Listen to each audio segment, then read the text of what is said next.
Digital യൂണിവേഴ്സിറ്റിയുടെ vice ചാൻസലറാണ്. നേരത്തെ startup മിഷന്റെ CEO ആയിരുന്നു. IIT ആൻഡ് മാനേജ്മെന്റിന്റെ ഡയറക്ടറായിരുന്നു. ഒരു ഡിജിറ്റൽ വേൾഡിലാണ് ഇപ്പോൾ നമ്മൾ പ്രവർത്തിച്ചുകൊണ്ടിരിക്കുന്നത്. സാറിൻ്റെ ഒരു കരിയർ തുടങ്ങുന്ന കാലത്തെ ഒരുപക്ഷെ നമ്മൾ ഡിജിറ്റൽ എന്നുള്ളതിന്റെ ഇന്നത് കാണുന്ന ഒരു സാധ്യതയെക്കുറിച്ചുള്ള ഒരു വിദൂര കാഴ്ചപ്പാട് പോലും ഇല്ലാതിരുത്തൊരു കാലത്തായിരിക്കാം നമ്മൾ കരിയറൊക്കെ നമ്മൾ ആലോചിച്ചിട്ടൊക്കെ ഉണ്ടാവുക എന്ന് തോന്നുന്നു. ആ ഒരു 80s-ലും 90s-ലും ഒക്കെ ഇത് വന്നുകൊണ്ടിരിക്കുന്ന ഇന്റർനെറ്റ് എന്നുള്ളത് പോലും നമ്മൾ കേട്ടുകൊണ്ടിരിക്കുന്ന തുടങ്ങുന്ന ഒരു സംഭവം. സാറിന്റെ കരിയർ തുടങ്ങുന്നത് മെക്കാനിക്കൽ എഞ്ചിനീയറിംഗിലാണ് തുടങ്ങുന്നത് അല്ലെ? ഈ ഇന്നത്തെ കാലത്തിരുന്നിട്ട് തിരിഞ്ഞു നോക്കുമ്പോൾ, അല്ലെങ്കിൽ നമ്മൾ അന്ന് കാണാതിരുന്നൊരു ലോകത്ത് ഇപ്പൊ നിൽക്കുന്ന സമയത്ത് ഈ ഡിജിറ്റൽ ലോകത്തെ നമുക്ക് എങ്ങനെയാണ് ഡിഫൈൻ ചെയ്യാൻ പറ്റുക? എന്ന് വെച്ചാല് ഒരു വലിയ പരിണാമം സംഭവിച്ചതുപോലെയാണോ, റവല്യൂഷൻ ആണോ, അല്ലെങ്കിൽ നമ്മൾ ജീവിച്ചിരുന്ന ഒരു ലോകത്തിന്റെ ഗതിമാറ്റം എന്നാണോ പറയേണ്ടത്, അല്ലെങ്കിൽ ഒരു സാങ്കേതികതയുടെ ഒരു സ്വാഭാവിക വളർച്ച എന്നാണോ പറയേണ്ടത്? എങ്ങനെയാണ് നമ്മൾ ഇന്ന് നിൽക്കുന്ന, എവിടെ നോക്കിയാലും ഡിജിറ്റൽ എക്യുപ്മെന്റ് ഇല്ലാത്ത ആളുകളില്ല, ഡിജിറ്റൽ കാഴ്ചകളില്ലാത്ത മനുഷ്യരല്ല. പുതിയ തലമുറയെ സംബന്ധിച്ച് ഡിജിറ്റലാണ്, അതിലേക്ക് ജനിച്ചു വീണ കുട്ടികളാണെന്ന് പറയാം. ഇന്ന് നോക്കുമ്പോഴേ ഇതിനെ നമുക്ക് എങ്ങനെ നിർവചിക്കാൻ പറ്റും? എന്റെ അഭിപ്രായത്തില് അതൊരു റെവല്യൂഷൻ തന്നെയാണ്. ഒരു സബ്സ്റ്റാൻഷ്യൽ ആയിട്ടൊരു മാറ്റമാണ്. കാര്യം പലപ്പോഴും നമ്മൾ ഡിജിറ്റലിനെ ഒരു സാങ്കേതിക വിദ്യയുടെ വളർച്ചയായിട്ട്, സാങ്കേതിക വിദ്യകൾ എപ്പോഴും വളർന്നുകൊണ്ടേയിരിക്കുകയാണ്. കാര്യം നമുക്കറിയാവുന്ന കഴിഞ്ഞ ഏത് 10 കൊല്ലം എടുത്താലും അതുവരെ ഉണ്ടായിരുന്ന വളർച്ചയെക്കാളും കൂടുതലായിരിക്കും ആ 10 കൊല്ലം ഉണ്ടാവുക. അപ്പൊ അത് മിക്കവാറും എല്ലാ സാങ്കേതിക വിദ്യകളിലും അങ്ങനെയാണ്. പക്ഷെ ഈ സാങ്കേതിക വിദ്യയിൽ ചില സമയത്ത് ബ്രേക്ക് പോയിന്റ് ചേഞ്ചുകൾ ഉണ്ടാകും. ഡിജിറ്റൽ ലോകം എന്ന് പറയുന്നത് മറ്റുള്ള, അതായത് നമുക്ക് പരിചയമുള്ള, അല്ലെങ്കിൽ ഞങ്ങളൊക്കെ കരിയർ തുടങ്ങിയപ്പോൾ ഉള്ള ഒരു ഇൻഡസ്ട്രിയൽ വേൾഡിൽ നിന്ന് വ്യത്യസ്തമാണ്. അത് വളരെ വളരെ വ്യത്യസ്തമാണ് എന്നുള്ളതാണ്. അതിൽ സാങ്കേതിക വിദ്യ ഒരു ഭാഗം മാത്രമാണ്. അതിനേക്കാൾ കൂടുതൽ നമ്മുടെ സമൂഹത്തിൽ ഉണ്ടായിട്ടുള്ള മാറ്റങ്ങൾ, പ്രത്യേകിച്ച് ഇതിൽ വളർന്ന ആൾക്കാർ, അതായത് what we call native digital people എന്ന് പറയുന്നത്. അപ്പോൾ ഞാനൊന്നും അങ്ങനെയുള്ളവരല്ല, മൈഗ്രേറ്റ് ചെയ്തവരാണ്. അത് before Google and after Google generation എന്ന് പറയുന്ന, ആഫ്റ്റർ ഗൂഗിൾ ജനറേഷൻ എന്ന് പറയുന്ന അത് പ്രത്യേകിച്ച് സോഷ്യൽ മീഡിയയുടെ കാലം കൂടി വന്നപ്പോൾ ഒരു വലിയ മാറ്റം വന്നിട്ടുണ്ട്. അത് പലപ്പോഴും അത് പൂർണ്ണമായ രീതിയിൽ നമ്മൾ പല ചർച്ചകളിലും വരാറില്ല. കാരണം നമ്മൾ പലപ്പോഴും കാണുന്നതിൽ നിന്നൊരു വളരെ വ്യത്യാസം എന്ന് പറയുന്നത് ഒരു ഷോർട്ടേജിന്റെ ലോകത്ത് നിന്ന് ഒരു അബണ്ടൻസിലെ ലോകത്തിലേക്ക് മാറുകയാണ്. ധാരാളിത്തത്തിന്റെ അല്ലെങ്കിൽ ധാരാളിത്തം പലപ്പോഴും ഒരു നെഗറ്റീവായിട്ടാണ് നമ്മൾ കൺസിഡർ ചെയ്യുന്നതെങ്കിൽ പ്രോസ്പെരിറ്റിയുടെ എന്ന് ഞാൻ പറയാം. അതിന്റെ കാരണം എന്ന് പറയുന്നത് നേരത്തെ ഉണ്ടായിരുന്ന ആൾക്കാരിൽ നിന്ന് വ്യത്യസ്തമായിട്ട് ഇന്നത്തെ ജനറേഷൻ മറ്റൊരെക്കാളും കൂടുതൽ കൊളാബറേറ്റ് ചെയ്യാൻ തുടങ്ങി. which is not what the common narrative എന്ന് പറയുന്നത്, ഇപ്പോഴുള്ള യങ്സ്റ്റേഴ്സ് വളരെ സെൽഫ് സെന്റേർഡ് ആണ്. അവർ ഒരിക്കലും അങ്ങോട്ടും ഇങ്ങോട്ടും സപ്പോർട്ട് ചെയ്യുന്നവരല്ല, സമൂഹ ജീവികളായിട്ടല്ല, അവർ മൊബൈൽ ഫോണുകളിൽ അടച്ചിടപ്പെടുന്നു എന്നൊക്കെയാണ് നമ്മളൊരു കോമൺ നറേറ്റീവ്. പക്ഷെ നമുക്ക് പലപ്പോഴും കാണുന്നത് പഴയ ജനറേഷനേക്കാളും കൂടുതലായിട്ട് ഇവർ കൊളാബറേറ്റ് ചെയ്യുന്നു, വളരെ കണക്റ്റഡ് ആണ്, വളരെ കൊളാബറേറ്റീവ് ആണ്, വളരെ പുതിയ നൂതന ആശയങ്ങൾ അതുവഴി അവർ കൊണ്ടുവരുന്നു, പ്രാക്ടിക്കൽ ആക്കുന്നു. അതിനുള്ളൊരു കാരണം ഈ പ്രോസ്പെരിറ്റി ആണെന്ന് വേണമെങ്കിൽ പറയാം. കാര്യം ഷോർട്ടേജ് എപ്പോഴും നമുക്ക് കോമ്പറ്റീഷൻ കൊണ്ടുവരും. ഷോർട്ടേജ് വരുന്ന ഒരു ലോകത്തിൽ റിസോഴ്സസ് വളരെ കുറവാണ്. അപ്പം എനിക്ക് ആ റിസോഴ്സസ് കിട്ടണമെങ്കിൽ ഞാൻ മാത്രം മേന്മ ഉണ്ടായ പോരാ, എന്റെ കൂടെ നിൽക്കുന്ന ആൾ എന്നെക്കാളും ഇൻഫീരിയർ ആവണം. അപ്പൊ ഞാനെപ്പോഴും മത്സരം ഉണ്ടാവും. ഈ മത്സരമായിരുന്നു ഇൻഡസ്ട്രിയൽ വേൾഡിന്റെ ഒരു കണക്ട് എന്ന് പറയുന്നത്, ഇൻഡസ്ട്രിയൽ വേൾഡിന്റെ ഒരു ക്യാരക്ടർ എന്ന് പറയുന്നത്. കാര്യം കോമ്പറ്റേറ്റീവ് അഡ്വാൻറ്റേജ് എന്നാണ് മാനേജ്മെന്റ് തിയറിയിലൊക്കെ പറയാറുണ്ടായിരുന്നത്. അതിൽ നിന്ന് മാറിയിട്ട് കോമ്പറ്റീഷനിൽ നിന്ന് മാറി കൊളാബറേഷനിൽ കൂടി ചെയ്യുക, അതിൽ കൂടി വളരെ വലിയ കാര്യങ്ങൾ കൊണ്ടുവരാൻ കഴിയുമെന്നതാണ് പുതിയ മേഖലയുടെ ഏറ്റവും വലിയ ഒരു മാറ്റമായിട്ട് ഞാൻ കാണുന്നത്. കാരണം ഇന്ന് നമ്മൾ കാണുന്ന പല കാര്യങ്ങളും നമുക്ക് നമ്മുടെ ജീവിതത്തിൽ മാറ്റങ്ങൾ വരുത്തിയിട്ടുള്ള ഡിജിറ്റൽ ടൂൾസ്. ഏറ്റവും എളുപ്പമുള്ളത് വാട്സപ്പ്, നമുക്ക് എല്ലാവരും ഉപയോഗിക്കുന്ന ഒരു കാര്യമാണ്. UPI, ഇവയൊക്കെ കൊളാബറേഷനിൽ കൂടി വന്നതാണ്. ഈ വന്നതിലൊക്കെ ഇതൊന്നും വലിയ കമ്പനികളിൽ നിന്ന് വന്നതല്ല. ഇപ്പൊ വാട്സപ്പ് ഒരു വലിയ കമ്പനികളിൽ നിന്ന്, ചെറിയൊരു സ്റ്റാർട്ടപ്പിൽ നിന്നാണ്. അപ്പൊ എങ്ങനെയാണ് മെറ്റയോ അല്ലെങ്കിൽ ഫേസ്ബുക്ക് പിന്നെ മെറ്റയായി, വാട്സപ്പ് ഒക്കെ വളരെ ചുരുങ്ങിയ ആൾക്കാർ ഒരുമിച്ച് കൂടി ഉണ്ടാക്കി എന്ന് പറയുന്നത് ഒരു മാറ്റമാണ്. മാത്രമല്ല ഒരുപക്ഷെ നമ്മുടെ നേരത്തെയുള്ള ജനറേഷൻ, അതായത് ഇൻഡസ്ട്രിയൽ വേൾഡ് ജനറേഷൻ എപ്പോഴും സെൻട്രലൈസ്ഡ് ആയിട്ടുള്ള ഇൻസ്റ്റിറ്റ്യൂഷനെയാണ് നമ്മൾ ഡിപ്പെൻഡ് ചെയ്തുകൊണ്ടിരുന്നത്.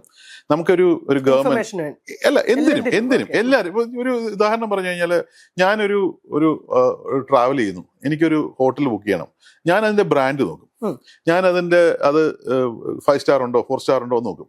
ഇന്നത്തെ കുട്ടികൾ അതെല്ലാം നോക്കുന്നത്. ഇന്നത്തെ കുട്ടികൾ എന്താ നോക്കുന്നത്? എന്താണ് അതിന്റെ റേറ്റിംഗ്, റിവ്യൂ. അത് ആരാ കൊടുക്കുന്നത്? ഇവര് തന്നെയാണ്. ആര് കൊടുത്താലും, പക്ഷെ they are trusting it, right? So they are actually and then what happen, അവരത് കഴിഞ്ഞാൽ അവർ റിവ്യൂ കൊടുക്കുകയും ചെയ്യും. അതായത് ഞാൻ ചെയ്ത ഒരു കാര്യം ഞാൻ വേറൊരാൾ പറയുകയാണ്, അത് അങ്ങനെ ഒരു കൊളാബറേറ്റീവ് മോഡലിലേക്ക് വരികയാണ്.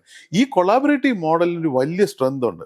കാരണം ഈ കൊളാബറേറ്റീവ് മോഡലിൽ നമ്മൾ ഷെയർ ചെയ്യുമ്പോൾ നമ്മുടെ ഇന്ന് അടഞ്ഞു കിടക്കുന്ന ഒരുപാട് റിസോഴ്സസ് അവൈലബിൾ ആവും. Airbnb ഒരു ക്ലാസിക് എക്സാമ്പിൾ ആണ് നമ്മൾ പറയാറുണ്ട്. അതായത് പണ്ട് മഹാത്മാഗാന്ധിജി പറഞ്ഞതുപോലെയാണ്, അതായത് there is enough for everybody's need but not for everybody's greed എന്ന് പറഞ്ഞു. ആ ഗ്രീഡിലായിരുന്നു നമ്മൾ പിടിച്ചോണ്ടിരുന്നത്. ഇന്നത് ഷെയർ ചെയ്യുമ്പോൾ you suddenly see that the world is open. ഈ ഒരു world of abundance, the world of sharing and world of collaboration, this is a big change. Second change to me is that ഈ ലോകത്ത്, ഞാൻ സാങ്കേതിക വിദ്യയുടെ change അല്ലാത്ത change എന്ന് പറയുന്നത്, ഈ ലോകത്ത് നമുക്ക് ശരിക്കും പറഞ്ഞാൽ ബേസിക് ഫാക്ടേഴ്സ് ഓഫ് പ്രൊഡക്ഷൻ മാറി. അതായത് പണ്ട് കാലത്ത് ഒരു 500 കോടിയുടെ കമ്പനി എന്ന് നമ്മൾ വിചാരിക്കുമ്പോൾ, നമ്മൾ വിചാരിക്കുന്ന ഒരു 100 ഏക്കറിലോ അല്ലെങ്കിൽ 50 ഏക്കറിലോ ഉള്ള കമ്പനിയാണ്. തിരുവനന്തപുരത്ത് തന്നെ ഞങ്ങളുടെ കേരള സ്റ്റാർട്ടപ്പ് മിഷൻ എന്ന് വന്ന് ഇപ്പോൾ 200 കോടിയോളം വാല്യൂ ഉള്ള, അതിൽ കൂടുതൽ വാല്യൂ ഉള്ള കമ്പനി ഒരു 10,000 സ്ക്വയർ ഫീറ്റിനകത്താണ് വർക്ക് ചെയ്യുന്നത്. അപ്പൊ ലാൻഡ് എന്നുള്ളത്, അതായത് സ്പേസ് എന്നുള്ള മാറി, സ്പേസ് എന്നുള്ള ഇന്നോവേഷൻ ഹാസ് ബിക്കം, അത് ലാൻഡ് ലേബർ ക്യാപിറ്റൽ എന്ന് പറയുന്ന ഒരു ഫണ്ടമെന്റൽ ഫാക്ടേഴ്സ് ഓഫ് പ്രൊഡക്ഷനിൽ നിന്ന് മാറിയിട്ട് innovation, talent and passion, this becomes the key elements for the success. The മൂന്നാമത്, which is also very important, is that, which പ്രത്യേകിച്ച് media ആൾക്കാർക്ക് ഇത് കൃത്യമായിട്ട് മനസ്സിലാവുന്ന കാര്യമാണ്, നമ്മൾ ഇതുവരെ ഉണ്ടായിരുന്ന പഴയ വേൾഡിൽ ഒരുപാട് ഇന്റർമീഡിയറീസ് ഉണ്ടായിരുന്നു. ഇപ്പൊ ഞാനൊരു നല്ല സിംഗർ ആണെന്ന് നോക്കിയാ, എനിക്ക് എന്റെ സോങ് ലോകത്തിനെ അറിയിക്കണമെന്നുണ്ടെങ്കിൽ ഒരു പഴയ ലോകത്തില് എന്ത് ചെയ്യണമായിരുന്നു? ഞാനൊരു മീഡിയ, ഒരു വേദി വേണം. ഞാൻ അല്ലെങ്കിൽ ഒരു കമ്പനിയെ പോയി സമീപിക്കും, ഒരു മേജർ അവര് എന്നെ സെലക്ട് ചെയ്തു, അത് കഴിഞ്ഞിട്ട് എന്റെ ഓഡിയോ ക്രിയേറ്റ് ചെയ്തു, എന്നിട്ട് അത് ഡിസ്ട്രിബ്യൂട്ട് ചെയ്തു. പക്ഷെ ഇതിന് എനിക്ക് കിട്ടുന്ന പെർസെന്റേജ് എന്ന് പറയുന്നത് എത്രയായിരിക്കും? വളരെ വളരെ കുറവാണ്. അതായത് എന്റെ talent somebody packs and sells it, he takes or she takes or that company takes 90 to 95% of it. എനിക്ക് മീഡിയേറ്റേഴ്സ് ആണ് എല്ലാ അതായത് അവരാണ് ലാഭം. അതിനെ നമ്മൾ പറയാറുള്ളത് the world of, it's A world of economy creators. അതായത് കുറെ പേര് എക്കോണമി ക്രിയേറ്റ് ചെയ്യും, അതിന്റെ മുകളിൽ ക്യാപിറ്റൽ ഇൻവെസ്റ്റ് ചെയ്യുന്ന ആള് അതിന്റെ ബെനിഫിറ്റ് മുഴുവൻ എടുക്കും. ഇതായിരുന്നു നമ്മൾ കണ്ട ലോകം. ഇതിൽ നിന്ന് മാറിയിട്ട് ഒരു ക്രിയേറ്റർ എക്കോണമിയിലേക്ക് വന്നു. ഇന്ന് ഒരു നല്ലവണ്ണം പാട്ട് പാടാൻ കഴിയുന്ന ഒരു കുട്ടി എന്താ ചെയ്യുക? അവനൊരു യൂട്യൂബ് ചാനൽ തുടങ്ങും, എന്നിട്ട് അവൻ അതില് ചെയ്യും. അവന് കിട്ടുന്ന റവന്യൂ മുഴുവൻ അതിന് ഡയറക്റ്റ് ആയിട്ട് കിട്ടുകയാണ് ചെയ്യുന്നത്. So you are directly approaching the end customer without the intermediaries, which is also another. So ഈ ക്രിയേറ്റർ എക്കോണമിയിലേക്ക് മാറുന്നു, where creators are going to become the key elements. There is a large amount of prosperity, or we'll say abundance. prosperity യേക്കാളും നല്ല word abundance തന്നെയാണ്. abundant world. ഇതൊക്കെയാണ് എനിക്ക് തോന്നുന്നു കൃത്യമായിട്ടുള്ള ഒരു സാമൂഹ്യമായ മാറ്റങ്ങൾ എന്ന് പറയുന്നത്. അതൊരു വിപ്ലവകരമാണ്. കാര്യം അത് നമുക്ക് ഇതുവരെ നമ്മൾ കണ്ടിട്ടുള്ള ലോകത്തെ അല്ല. കാര്യം നമ്മുടെ കഴിഞ്ഞ 100 കൊല്ലവും ഉണ്ടായിരുന്നതെല്ലാം എപ്പോഴും കോമ്പറ്റീറ്റീവ് ആയിട്ടുള്ള ഒരു ലിമിറ്റഡ് ആയിട്ടുള്ള സ്പേസിനെ കുറിച്ചുള്ള ആലോചിക്കുന്നതായിരുന്നു. നമ്മൾ എപ്പോഴും ഒരു ചെറുതായിട്ട് ഗ്രോ ചെയ്യൂ എന്നാ പറയുന്നത്. ഇന്ന് ആ ചെറുതായിട്ട് ഗ്രോ ചെയ്യേണ്ട ആവശ്യമില്ല. You can actually grow in N exponential manner. And മാത്രമല്ല, there is enough number of opportunities for people to really make it really big. ഇതാണ് according to me is change. ഭാഗ്യത്തിന് എനിക്ക് ഈ ഡിജിറ്റൽ റെവല്യൂഷന്റെ തുടക്കം മുതൽ തന്നെ അതിൽ ഒരു രീതിയിൽ അല്ലെങ്കിൽ രീതിയിൽ ഭാഗമാകാൻ കഴിയും. കാരണം താങ്കൾ നേരത്തെ ചോദിച്ചതുപോലെ ഇന്റർനെറ്റ് വന്ന കാലത്ത് ഞാനന്ന് ഇന്ത്യൻ ഇൻസ്റ്റിറ്റ്യൂട്ട് ഓഫ് സയൻസിലെ സ്റ്റുഡന്റ് ആയിരുന്നു. അപ്പൊ ഒരുപക്ഷെ ഇന്റർനെറ്റ് ആദ്യമായിട്ട് ഉപയോഗിച്ച, ഇന്റർനെറ്റ് ഇതൊരു ഇല്ലാതെ ഉപയോഗിച്ച എക്സാമ്പിൾ ആണ്. പിന്നെ നെറ്റ്സ്കേപ്പ് വന്നു. ഇതെല്ലാം നമുക്ക് അവിടെ വെച്ച് തന്നെ, പക്ഷെ അന്നൊന്നും നമുക്ക് ഇതൊരു പെട്ടെന്നാണ് നമ്മൾ മനസ്സിലായത്, ഒരു ലോകത്തുള്ള കമ്പ്യൂട്ടറുകളെ ഒരുമിച്ച് കണക്ട് ചെയ്യാൻ കഴിയുകയാണെങ്കിൽ, നേരത്തെയും കണക്റ്റഡ് ആയിരുന്നു, പക്ഷെ അവർ ഓരോന്നും ഓരോ രീതിയിലായിരുന്നു സംസാരിച്ചുകൊണ്ടിരുന്നത്. ഇവരെ സംസാരിക്കാൻ ഒരു കോമൺ ഉണ്ടെങ്കിൽ ഇവരുടെ നോളജ് നമുക്ക് ഷെയർ ചെയ്യാൻ പറ്റും. ഇതാണ് ശരിക്കും പറഞ്ഞാൽ ഇന്റർനെറ്റിന്റെ ഏറ്റവും വലിയ അഡ്വാൻറ്റേജ് എന്ന് പറയുന്നത്. എന്റെ നോളജ് എനിക്ക് വേറൊരാൾക്ക് കൊടുക്കാൻ ഇന്റർമീഡിയറ്റ് ഒക്കെ മാറ്റുന്നു, അപ്പൊ എനിക്ക് പെട്ടെന്ന് I am getting access to the world of knowledge, right? അതിന് പിന്നീട് ബിസിനസ്സിലേക്ക് കൊണ്ടുവന്നു. അപ്പോഴാണ് ഇന്റർനെറ്റിന്റെ ഒരു ബിസിനസ് സാധ്യത വന്നത്. പക്ഷെ ഇതിൽ നിന്ന് മാറിയിട്ട് അടുത്ത തലത്തിൽ ഇങ്ങനെ കണക്റ്റഡ് ആയപ്പോൾ ഈ അന്നത്തെ ജനറേഷൻ, ആ ഒരു 90കളിലൊക്കെ വന്ന കുട്ടികളും അവർ ഇതിനെ വളരെ ക്രിയാത്മകമായിട്ട് എങ്ങനെ, എനിക്കൊരു സംശയമുണ്ടെങ്കിൽ നേരത്തെ എനിക്ക് അത് സോൾവ് ചെയ്യാനുള്ള ഇത് വളരെ ലിമിറ്റഡ് ആയിരുന്നു. ഞാനൊരു അധ്യാപകനോട് പോയി ചോദിക്കണം, അല്ലെങ്കിൽ കുറച്ചുകൂടെ ഞാൻ മെച്യൂർ ആണെങ്കിൽ ഞാൻ ലൈബ്രറി പോകും. ഇന്ന് അതിന്റെ ആവശ്യമില്ല, ഞാൻ കോറയിൽ ഇടും അല്ലെങ്കിൽ വേറെ ഏതെങ്കിലും പ്ലാറ്റ്ഫോമിൽ ഇടും, and somebody else from somewhere will answer it. This is a big change. കാര്യം why do somebody is actually giving you free content? ഇപ്പൊ താങ്കൾ വീട്ടിലൊരു സാധനം, ഒരു എക്യുപ്മെന്റ് വാങ്ങുന്നു, ആ എക്യുപ്മെന്റിന് ഒരു പ്രോബ്ലം ഉണ്ടെന്ന് നോക്കിയാൽ, പണ്ടാണെങ്കിൽ നമ്മൾ സെയിൽസ് പേഴ്സണെ വിളിക്കുക അല്ലെങ്കിൽ സർവീസ് പേഴ്സണെ വിളിക്കുക. ഇന്ന് നമ്മൾ എന്താ ചെയ്യുക? നമ്മൾ യൂട്യൂബിൽ പോയി നോക്കും എങ്ങനെ കറക്റ്റ് ആണ്. അപ്പൊ നമ്മൾ ഒരിക്കലും ആലോചിച്ചിട്ടില്ല എന്തിനാണ് ആരോ ഒരാള് ഈ എക്യുപ്മെന്റ് എടുത്ത് അതിന്റെ യൂട്യൂബ് വീഡിയോ ഉണ്ടാക്കി ഫ്രീ ആയിട്ട് ഇട്ടിരിക്കുക, അല്ലെ? ആ ഒരു ഷെയറിംഗ് മെന്റാലിറ്റി എന്ന് പറയുന്നത് പുതിയ ലോകത്തിന്റെ അതിലൊരു കൊമേഴ്ഷ്യൽ ആംഗിൾ ഇപ്പൊ വരുന്നുണ്ട്. പക്ഷെ എന്നാൽ തന്നെ അതൊരു വലിയ മാറ്റമാണ്. And people are ready to share, and this actually makes a world of a difference. അത് നമുക്ക് ശരിക്കും പറഞ്ഞാൽ ചാനലൈസ് ചെയ്യാമെങ്കിൽ, ആ കൾച്ചർ നമുക്ക് കൊണ്ടുവരാൻ കഴിയുകയാണെങ്കിൽ, this will actually make a completely difference. ആ സൊസൈറ്റിയാണ് ശരിക്കും ഡിജിറ്റൽ യൂണിവേഴ്സിറ്റി ഉണ്ടാക്കാൻ ശ്രമിക്കുന്നത്. അല്ലെങ്കിൽ ഡിജിറ്റൽ യൂണിവേഴ്സിറ്റിയുടെ ബേസിക് ഫിലോസഫി തന്നെ അതാണ്. ഇതില് അതിന്റെ ഒരു മിഷനില്, ഡിജിറ്റൽ യൂണിവേഴ്സിറ്റിന്റെ വെബ്സൈറ്റ് നോക്കിയപ്പോഴേ അതിന്റെ മിഷനിൽ എഴുതിയ ഒരു സംഗതി, ക്യൂറേറ്റ് റെസ്പോൺസിബിൾ ഡിജിറ്റൽ വേൾഡ് എന്നാണ് പറയുന്നത്. ആ റെസ്പോൺസിബിലിറ്റി എന്ന് പറയുന്നത് നമ്മളുടെ റെസ്പോൺസിബിലിറ്റി ആണോ, ഇത് അതിന്റെ ഉപഭോക്താക്കളുടെ റെസ്പോൺസിബിലിറ്റി ആണോ, ലോകത്തിന്റെ മുഴുവൻ റെസ്പോൺസിബിലിറ്റി ആണോ? ഇതില് ഇൻട്രസ്റ്റിംഗ് ആയിട്ടൊരു കാര്യം എന്ന് പറഞ്ഞു കഴിഞ്ഞാല്, ഈ ഷെയറിംഗ് എന്നുള്ള ഒരു വേൾഡ് വരുമ്പോൾ ഇവിടെ ഒരു മാറ്റം വന്നതെന്ന് വെച്ച് കഴിഞ്ഞാൽ, ഇതിന് നമുക്ക് കുറച്ച് ആൾക്കാർക്കെങ്കിലും അതിനെ കൊമേഴ്ഷ്യലായിട്ട് എക്സ്പ്ലോയിറ്റ് ചെയ്യാൻ പറ്റും. ഒരു ഉദാഹരണം പറഞ്ഞു കഴിഞ്ഞാൽ, നേരത്തെ ഒരു കമ്പനിക്ക് ഒരു സോഫ്റ്റ്വെയർ ഉണ്ടാക്കണമെങ്കിൽ അവരെന്താ ചെയ്യുന്നത് വെച്ച് കഴിഞ്ഞാൽ, അതിന്റെ 100% അവരുടെ തന്നെ എക്സ്പെർട്സിനെ കൊണ്ട് ആണ് ഡെവലപ്പ് ചെയ്യുക. അല്ലെങ്കിൽ ഒരു ഇന്നോവേഷൻ വേണമെങ്കിൽ അവർ തന്നെ ആൾക്കാരെ എംപ്ലോയ് ചെയ്തിട്ടാണ് ചെയ്യുന്നത്. ഇന്നൊരു നല്ല ശതമാനം കമ്പനികളും അവരുടെ ഇന്നോവേഷൻസ് ഔട്ട്സോഴ്സ് ചെയ്തിരിക്കുകയാണ്. That is not even by paying. ഇപ്പോൾ എനിക്കൊരു കമ്പനിക്ക് ഒരു പ്രോബ്ലം ഉണ്ട്, ഞാൻ എന്താ ചെയ്യുക? ഞാനൊരു ഹാക്കത്തോൺ നടത്തും. കുറേയേറെ കുട്ടികൾ വന്ന് നല്ല ഐഡിയകൾ എനിക്ക് പറഞ്ഞു തരും, അവർക്കൊന്നും കിട്ടുന്നില്ല. ഇത് ശരിക്കും പറഞ്ഞാൽ ഒരു വേ ഓഫ് എക്സ്പ്ലോയിറ്റേഷൻ കൂടിയാണ്, അല്ലെ? അപ്പൊ ഈ ഷെയറിങ്ങിനെ നമ്മൾ കുറച്ചുപേര് മാത്രം അതിന്റെ ഉപഭോക്താക്കളാക്കുകയും അതിലേക്ക് ഡിസ്പ്രൊപ്പോർഷനേറ്റഡ് ആയിട്ട് അവര് ഹോൾഡ് ചെയ്യുന്ന ഒരു വേൾഡിലേക്ക് നമ്മൾ മാറുന്നുണ്ട്. ക്യാപിറ്റലിസം എല്ലാ കാലത്തും ചെയ്തിട്ടുണ്ട്, പക്ഷെ അവിടെ വ്യത്യാസമുണ്ട്. അതാണ് ഗുഡ് പോയിന്റ്. ക്യാപിറ്റലിസത്തിന്റെ അടുത്ത തലമാണെന്ന് നമുക്കിവിടെ പറയാം. കാര്യം ക്യാപിറ്റലിസത്തിൽ ചെയ്തിരുന്നത്, ക്യാപിറ്റൽ കൊണ്ടുവരുന്ന ഒരാള് ഒരു മുതലാളിയും ഒരു തൊഴിലാളിയും, ക്യാപിറ്റൽ കൊണ്ടുവരുന്ന മുതലാളിയും തൊഴിലാളിയും. ഈ ക്യാപിറ്റൽ കൊണ്ടുവരുന്ന മുതലാളിയെ മാറിയിട്ട് ഇപ്പൊ പ്ലാറ്റ്ഫോമുകൾ വന്നിരിക്കുകയാണ്. അവിടെ ഇപ്പൊ ഞാൻ എപ്പോഴും പറയാറുണ്ട്, it's not an employer and employee today, it's an employer and a super employer. Invisible ആണ്. പക്ഷെ നേരത്തെ വരുന്ന ഒരു ഇൻഡസ്ട്രിയൽ വേൾഡിലെ എംപ്ലോയിക്ക് അയാളുടെ വർക്ക് മാത്രമായി അയാൾ കോൺട്രിബ്യൂട്ട് ചെയ്യുന്നത്. നിങ്ങളൊരു റൈഡ് ഹെയിലിംഗ് ആപ്പ് ഉള്ള കമ്പനി എടുക്കുക, ഊബറോ ഓലയോ ഒക്കെ എടുക്കുക. ഈ കാറുകൾ ആരാ ഓൺ ചെയ്യുന്നത്? സ്വന്തമാണ്. ഞാൻ കാറ് കൊണ്ടുവരുന്നു, ഞാൻ കാറ് കൊണ്ടുവന്നിട്ട് എന്റെ കിട്ടുന്ന റവന്യൂവിന്റെ ഒരു നല്ല ശതമാനം പ്ലാറ്റ്ഫോം കൊടുക്കുന്നു. അപ്പൊ ഇത് ക്യാപിറ്റലിസത്തിന്റെ അടുത്ത്. അപ്പൊ in fact a friend of mine who is a professor in another part of the world, he used to say that Marx vampire, capitalist vampire എന്ന് പറഞ്ഞാൽ ഇപ്പൊ ഒരു AI ആണ് വാമ്പയർ മോഡലിലേക്ക് വരികയാണ്. അതായത് ഇറ്റ്സ് ആക്ച്വലി സക്കിങ്. ഇത് ശരിക്കും പറഞ്ഞ ഒരു സോഷ്യൽ ചേഞ്ച് ആണ്. അപ്പൊ ഇങ്ങനെയുള്ള ചലഞ്ചസ് നമ്മുടെ മുമ്പിലുണ്ട്. ഇത് പലപ്പോഴും ഇൻവിസിബിൾ ആണ്. മറ്റൊരു ഉദാഹരണം എടുത്തു കഴിഞ്ഞാൽ, നമ്മൾ AI ഇപ്പൊ നമ്മളെല്ലാവരും ഉപയോഗിക്കുന്ന AI ആണ്, അല്ലെ? നമ്മളെല്ലാവരും ChatGPT അല്ലെങ്കിൽ ഇതെല്ലാം ഉപയോഗിക്കുന്നുണ്ട്. പക്ഷെ നമ്മൾ ഒരിക്കലും ചോദിച്ചിട്ടില്ല, ഈ cost of producing that AI is the price which we പേ.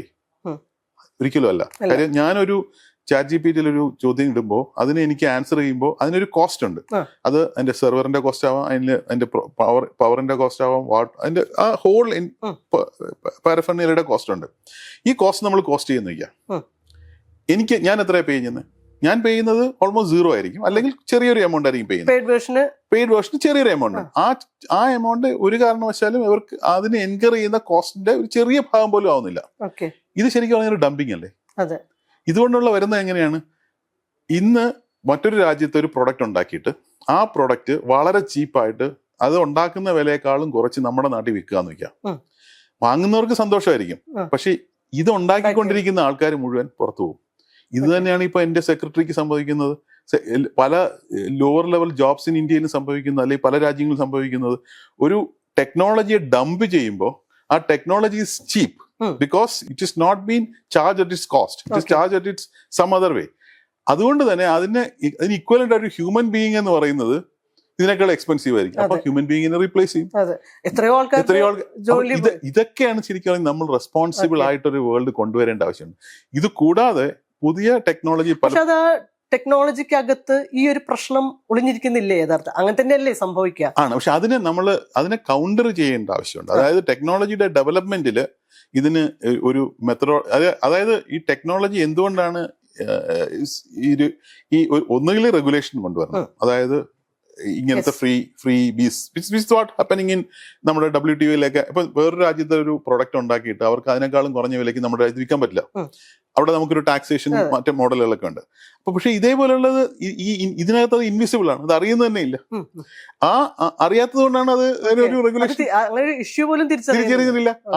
ആ ഇഷ്യൂ അതിനർത്ഥം എന്ന് പറയുന്നത് നമുക്ക് ആ ടെക്നോളജി ഇല്ലാതാക്കുക എന്നുള്ളതല്ല, മറിച്ച് അങ്ങനെയുള്ള സാങ്കേതിക വിദ്യകൾ നമ്മുടെ നാട്ടിൽ നിന്ന് ഉണ്ടാവണം. അത് എന്നാൽ മാത്രമേ നമുക്ക് അത് എങ്ങനെ നമ്മുടെ ഇന്ന് മാർജിനലൈസ് ചെയ്യപ്പെടുന്ന ആൾക്കാർക്ക് ഇതിൽ ഒരു പാർട്ടാക്കാൻ കഴിയുക. ഇപ്പൊ ഒരുപാട് പേര് മാർജിനലൈസ് ചെയ്യപ്പെടും. ആ മാർജിനലൈസ് ചെയ്യപ്പെടുമ്പോൾ അതിനകത്തുള്ള വെൽത്ത് പോകുന്നത് വേറൊരു സമൂഹത്തിലേക്കോ മറ്റൊരിടത്താണ്. ഇതൊരു ഒരു പാരഡോക്സിക്കൽ സിറ്റുവേഷൻ ആണ്. ഒരു സൈഡിൽ കുറെ നല്ല ആൾക്കാർ യങ്സ്റ്റേഴ്സ് അവർ വളരെ ഷെയർ ചെയ്യുന്നു, എല്ലാം ചെയ്യുന്നു, അവര് കൊളാബറേറ്റ് ചെയ്യുന്നു. പക്ഷെ മറ്റേ സൈഡില് ഒരു ക്യാപിറ്റലിസത്തിന്റെ ക്യാപിറ്റലിന്റെ ഒരു ഭാഗം ഇത് വരുന്നു. അതിനൊരു വലിയൊരു കാരണം എന്ന് പറയുന്നത് ഇന്ന് ഒരു നല്ല ശതമാനം സാങ്കേതിക വിദ്യകളും ഡെവലപ്പ് ചെയ്യുന്നത് ക്രൗഡ് സോഴ്സിംഗിൽ കൂടിയാണ്.